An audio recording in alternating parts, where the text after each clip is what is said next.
Immigration minister ஒரு ஷாக்கிங்கான announcement students பிஜிடபிள்யூபி ஹோல்டர்ஸ்க்குலாம் கொடுத்ததுலேருந்து நிறைய panic ஆயிருக்கு. ப்ளஸ் நிறைய பேர் எனக்கு மெசேஜ் பண்ணி கமெண்ட் பண்ணி கேட்டிருந்தீங்க இதை பிரேக் டவுன் பண்ணி சொல்லுங்கன்னு. ஸோ ஃபர்ஸ்ட் நியூஸ் என்ன அப்படின்னா, இந்த வருஷம் போன வருஷம்லாம் பார்த்தீங்கன்னா 35% வந்து ஸ்டூடெண்டோட இன்டேக் கம்மி பண்ணிட்டாங்க. அதாவது 4,85,000 பேருக்கு மட்டும்தான் நாங்கள் ஸ்டூடெண்ட் விசா கொடுப்போம் அப்படின்னு சொல்லியிருந்தாங்க. அடுத்த வருஷம் பார்த்தீங்கன்னா 4,37,000 பேருக்கு தான் கொடுப்போம் மேக்ஸிமம் ஸ்டூடெண்ட் விசா. அதாவது 10% கம்மி பண்ணியிருக்காங்க. பட் அதுவுமே குட் நம்பர்ஸ் தான். இந்த 4,37,000 பேரும் முக்கால்வாசி நம்மளோட இந்தியன்ஸ் தான் வர போறாங்க. ரெண்டாவது பாத்தீங்கன்னா பிஜி டிப்ளமால இருந்து பிஜி டபிள்யூபி நீங்க கன்வெர்ட் பண்ணணும்னா இனிமேல இருந்து 2 கண்டிஷன் மீட் பண்ணணும். ஒன்னு நீங்க பப்ளிக் காலேஜ்ல படிச்சிருக்கணும்.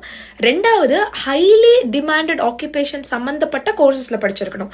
இது எந்தெந்த கோர்சஸ்லாம் அப்படின்ட்டு இன்னும் அனௌன்ஸ்மெண்ட் கொடுக்கல.